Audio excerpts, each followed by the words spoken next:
We will now chant the Vandana and Tisarana. Please chant along with me.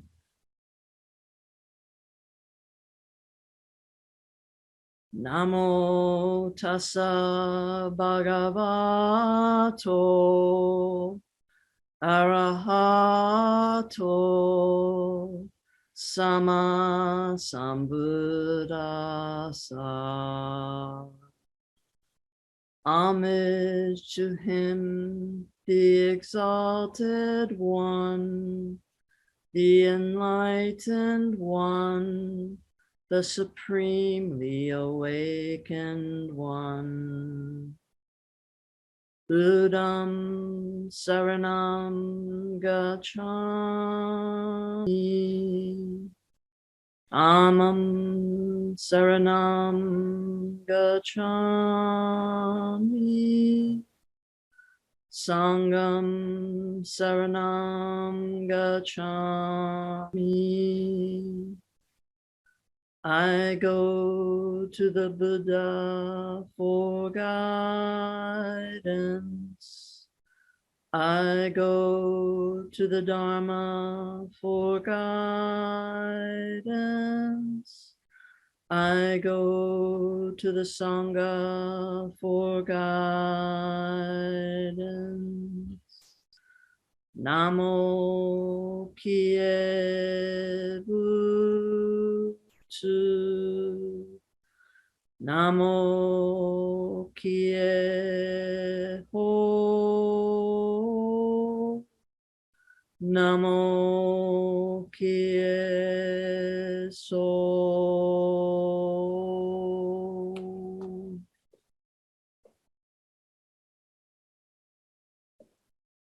Asho. Namo Mirabits. Namandab, Namandab, Namandab.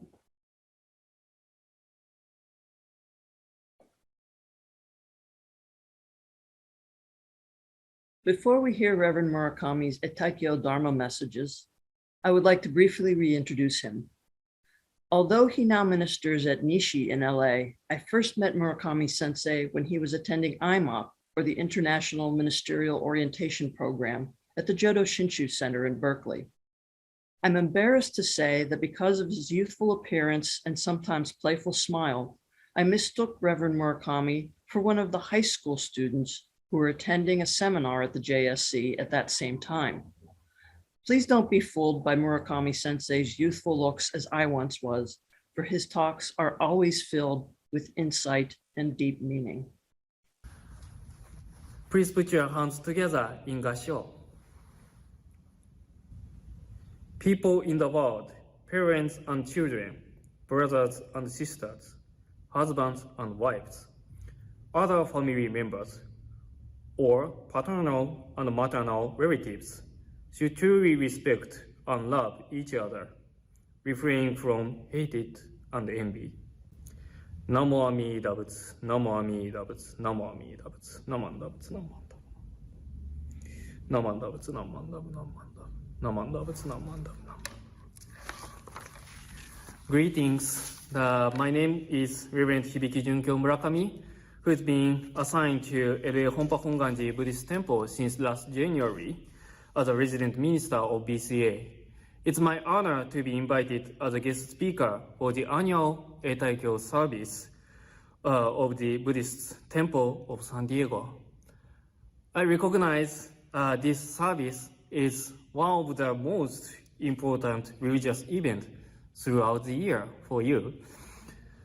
Unfortunately, I cannot get to San Diego and visit your temple at this time since the COVID pandemic's influence still remains today. I didn't think that I have to keep a social distance between Los Angeles and San Diego. I am recording my message at Nishibetsu-in. Perhaps you may watch and listen to my pre-record Dharma message later than I did. I really hoped to talk in front of you because I'm not confident to talk without any audience, but you can take this advantage of this pre-recording if you miss something on what I talk about you can rewind the video and listen to it again. I hope you get something from my message today. From now, I would like to share the Buddha Dharma of the primal vow of Amida Buddha with you. At first, let me quote some sentences which I always talk about as its prologue for the Japanese message at the service of the Nishibetsu-in's monthly Eitaikyo Memorial Service.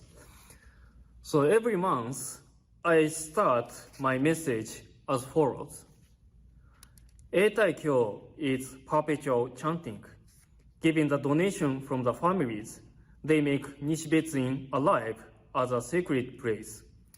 It creates more gatherings for the future generation to let them meet and listen to the guidance of the Buddha Dharma, which sails them over the river of sufferings towards the other ocean. Amida Buddha's primal vow lets us attain enlightenment over the river. We hear it and receive it, the Buddha Dharma at this service. On the other hand, Eitaikyo is a time to reflect on the memory with your beloved one who went to Amida Buddha's Pure Land. We acknowledge their legacies in our minds through the service. So let me explain what Eitaikyo means here. Eitaikyo consists of three Chinese characters, kanjis. From the point of its meaning, it could be divided into two parts. One is Eitai, and the other is Kyo. Eitaikyo's Eitai is meaning to last or continue from generation to generation. You might be wondered what Eitai will last. In a Japanese Buddhism dictionary, the term Eitaikyo is defined that a family chants a Buddhist sutra perpetually every month of the day when the deceased passes away. In English, we are familiar with sutra that is known as a Buddhist textbook. So the term sutra indicates Eitaikyo's Kyo. Originally, the sutra didn't mean the Buddhist textbook though. It was used to refer to vertical thread. For example, as to knitting, texture has width and length. The vertical thread makes the length of the texture. As the same, the thread of sutra means that time stretches from the past to the future. Our ancestors met the Buddha Dharma and they were inspired by the Dharma. Then they hoped their children can follow the guidance which they were inspired.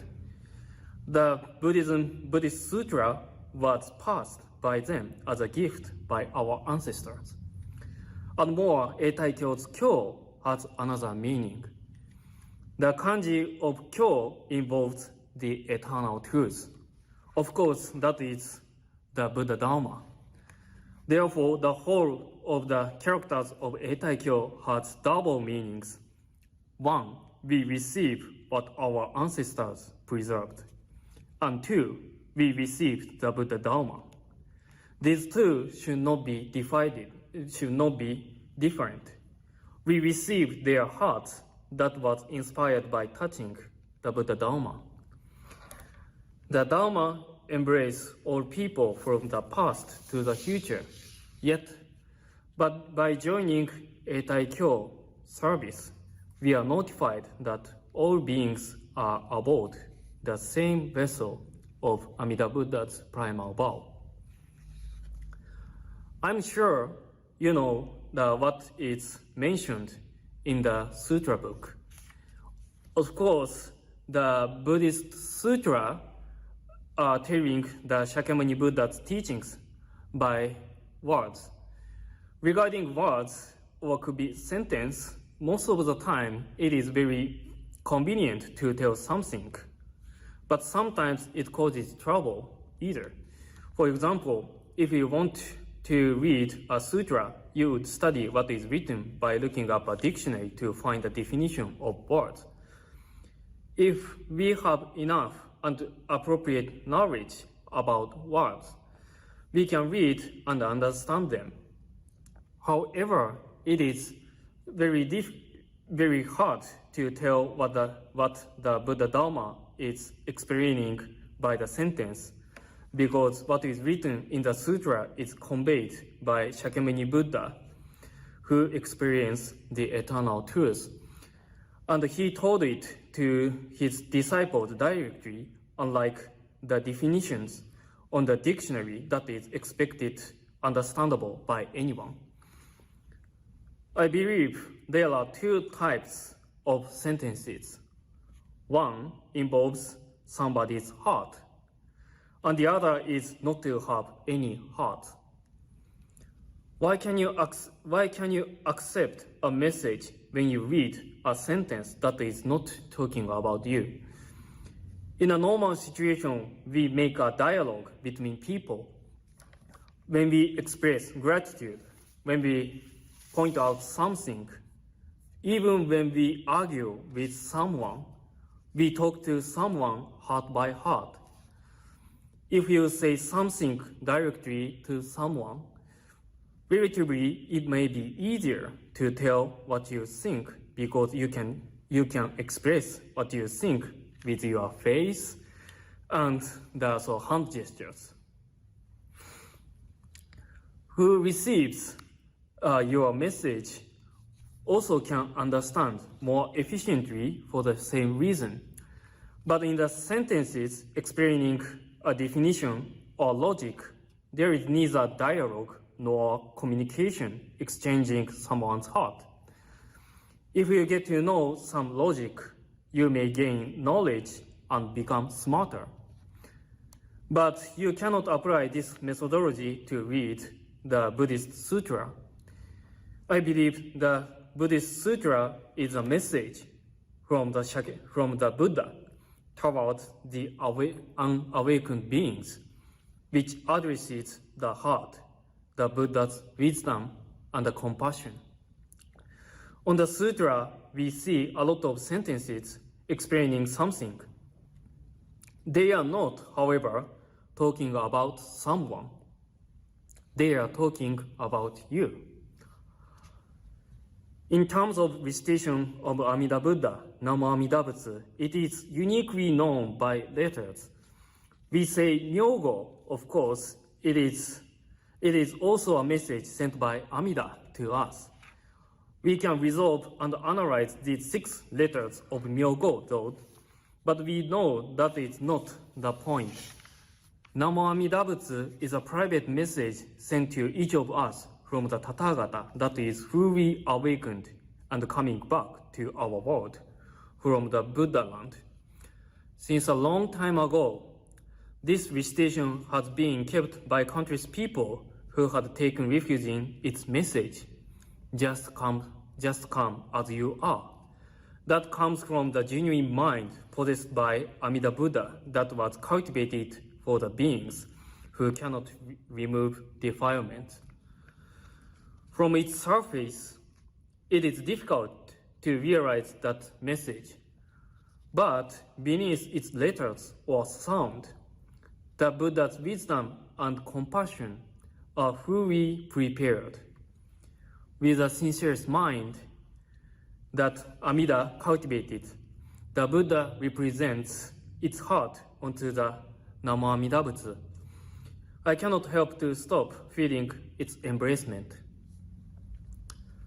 Reverend Yoshio Toi, who was a Shin Buddhist priest and a renowned educator in Japan, left a phrase about being embraced. He said, "Those who don't pray are prayed. When they don't pray, they are prayed." This phrase came out when Reverend Toi passed by a statue of Ojizo-san, which is known as a bodhisattva and guardian of children, without stopping his bicycle on road. Soon after he realized that he forgot to pray to the Ojizo-san. The statue of Jizo prayed for him silently. He noticed it. Relating with this story, there is a thing I want to mention about the Jodo Shinshu temples. Most of the BCA temples have a common architectural similarity. I found that in the building of Buddhist temple of San Diego, and of course, Nishibetsuin as well. Every building has a shape resembling a posture of the palms together in Gassho. For instance, the shape of Nishibetsuin's rooftop looks like Gassho. I mean, this shape, you know. Seemingly, your temple's main door for the entrance has an eave welcoming the visitors. Observing it precisely, you may find a Japanese roof putting on the eaves. Don't you think it resembles the posture of putting hands together in Gassho? And your temple is bowing to you. The temple building is bowing and welcoming the visitors, putting their hands together in Gassho, like a statue of Ojizo-san. Every Buddhist temple represents the Buddha Dharma with the building itself.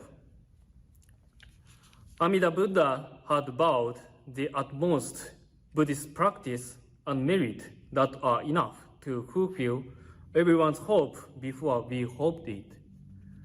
In accord with Namo Amida Butsu's voluntary work, the Amida Tathagata is performing the primal vow and praying for us with the vow. That mind demonstrates on the design of our temple, on the chanting of the sutra, and on the heart who greatly enjoyed the Buddha Dharma through the dialogue over the generation. I humbly conclude my message by quoting a sentence again from the larger sutra of the Sri Land Pure Land Sutras. Thank you very much for having me at this 2021 annual Eitaikyo service and listening to my message. Please put your hands together in Gassho. People in the world, parents and children, brothers and sisters, husbands and wives, other family members, or paternal and maternal relatives should truly respect and love each other, refraining from hatred and envy. Namo Amida Butsu, Namo Amida Butsu, Namo Amida Butsu, Namo Amida Butsu, Namo Amida Butsu, Namo Amida Butsu. Thank you very much for being with me.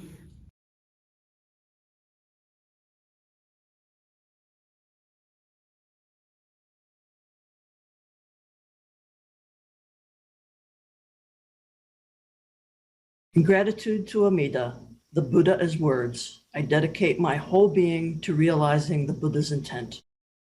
In gratitude to the masters of teachings and the countless good Dharma friends among our ancestors, I dedicate my total efforts to spreading the Nembutsu. Namo Amida Butsu, Namandab, Namandab, Namandab. The words that I just shared with you are Reverend Kenru Tsuji's interpretation of Ondoksan, the lyrics of which were written by Shinran Shonin. Reverend Tsuji's translation of the Gatha expresses gratitude to Amida Buddha and to our teachers, yet it not only acknowledges the 7 masters of Jodo Shinshu, but also all other teachers, including our ancestors and good Dharma friends. I chose this interpretation to share with you because while it doesn't explicitly mention Eshinni and Kakushini, it implies that we are indebted to those 2 women as well. And I believe those words also capture the essence of the faith and attitudes of Eshinni and Kakushini. You know, until relatively recently, very little was known about Eshinni, the woman Shinran Shonin married. However, 10 letters that she had written, dated from around 1254 to 1268, were discovered among the Honganji archives in 1921. Eshinni's letters described important historical events in the life of Shinran Shonin, as well as the conditions in Japan during the Kamakura era. Eshinni was the daughter of Miyoshi Tamanori, a samurai of high rank in Echigo. She was described as refined and well-educated. Eshinni was also a landowner. This allowed Eshinni and Shinran to survive and raise a family while Shinran pursued his life's mission of spreading the Nembutsu teaching imparted to him by Honin Shonin. This teaching was to recite Namo Amida Butsu with deep faith, or Shinjin, and thus to be embraced by the great wisdom and compassion of Amida Buddha. Shinran and Eshinni were married around 1210 and lived in Echigo, where he had been exiled in the year 1207. They moved to the Kanto area sometime between 1212 and 1219, returning to Kyoto with some of their children around 1233. Eshinni lived in Kyoto with Shinran until around 1254, and then it became necessary for her to return to Echigo to take care of her property. At that time, Eshinni was 73 years old. She left her 82-year-old husband in the care of their youngest daughter, Kakushini. When Eshinni returned to Echigo, the people were suffering from extreme hardships. Famine followed poor harvests, and epidemics claimed the lives of young and old alike. Eshinni was responsible for her farmlands, her 2 orphaned grandchildren, and her servants and their families. She struggled to keep herself and her dependents from starving. These circumstances prevented her from ever returning to Kyoto to reunite with Shinran. However, despite the hardships, Eshinni's belief in the Nembutsu was unwavering. Late in her life, she wrote to her daughter, "I may be going to the land of bliss at any moment. In the land of bliss, we will be able to see everything clearly. So I hope that you shall live the life of the Nembutsu and come to join me there." And Eshinni passed away in the year 1268. Kakushini was born near Mito in present-day Ibaraki Prefecture. Her original name was Ogozen. Some scholars believe that Kakushini's birth year was when Shinran began compiling his major work, the Kyogyo Shinsho, or the true teaching, practice, and realization of the Pure Land Way. Kakushini was 9 or 10 years old when she moved to Kyoto with Shinran and Eshinni. As an adolescent, Kakushini left home to serve as a lady-in-waiting to the household of Kuga Michiteru, whose brother was Dogen, the founder of Zen Buddhism. Kakushini married Hino Hirotsuna, a relative and follower of Shinran Shonin, and in 1239, she gave birth to a son, Koju, known by his Buddhist name, Kakue. Hino Hirotsuna died when Kakue was 7 years old. Kakushini took Kakue and went back to live with her parents. Until Kakue was about 9, he spent time with Shinran, learning the essence of the Nembutsu teachings. Later, Kakue entered Shoran-in, a Tendai temple in Kyoto. Kakushini took care of Shinran during his last years. Shinran entered Nirvana on January 16, 1263, at the age of 90. In those times, people believed that strange and miraculous events would occur when an important religious person died. Kakushini wrote a letter to her mother, stating concern that her father's death was uneventful. She had not seen a retinue of bodhisattvas or clouds of purple mist when her father passed to the other shore. Eshinni wrote back, "There is no doubt that your father was born in the Pure Land, and there is no need for me to reiterate this." Eshinni firmly believed that Shinran Shonin's birth in the Pure Land was assured because of his complete reliance on Amida's vow. 3 years after Shinran died, Kakushini married Onomiya Zenin, who owned valuable property in Kyoto. They had at least two sons, one of which was named Yuizen. In 1272, Shinran's ashes were removed from their original site of interment at Otani in Higashiyama to Zenen's estate. Some dedicated and influential disciples of Shinran gave monetary donations to construct the ancestral hall. This is the nucleus of today's Jodo Shinshu Honganji-ha. Although the ancestral hall belonged to Shinran Shonin's disciples from Kanto, Zenin gave the property on which it stood to Kakushini in 1274. He also stipulated that it was for her to decide whether his son, Yuizen, or his stepson, Kakue, would be the heir to inherit her land. However, Kakushini went beyond tradition and decided instead that the land would be jointly owned by the disciples of Shinran Shonin. The Nembutsu teaching was a revolutionary doctrine at the time. The primal vow of Amida Buddha embraced all. No one was excluded on the basis of class, gender, education, or other biases.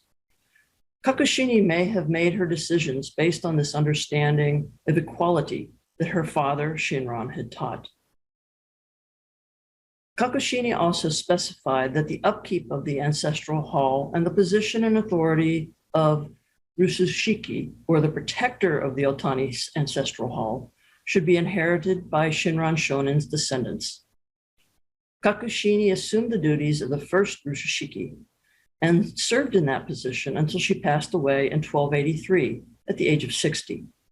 Her first son, Kakue, succeeded her as second Rusushiki. Kakue's successor was her grandson, Kakuno, and he changed the role of Rusushiki from a caretaker to an administrator. And of course, today, the head abbot of Jodo Shinshu Honganji-ha is known as the Gomonshu, or abbot. Thus, the contributions of both Eshinni and Kakushini have been a lasting impact on Jodo Shinshu Buddhism. Eshinni gave her husband, Shinran Shonin, her complete dedication and support so that he might share the Nembutsu teachings. Kakushini, Shinran's youngest daughter, established the foundation and center from which to transmit her father's teachings for many generations. Eshinni and Kakushini represented women of the Kamakura era who were confident and self-aware and who actively participated in the history of Japan and our Jodo Shinshu tradition. Please join me again in Gasho. In gratitude to Amida, the Buddha as words, I dedicate my whole being to realizing the Buddha's intent. In gratitude to the masters of teachings and the countless good Dharma friends among our ancestors, I dedicate my total efforts to spreading the Nembutsu. Namo Amida Butsu. Namanda, Namanda, Namanda.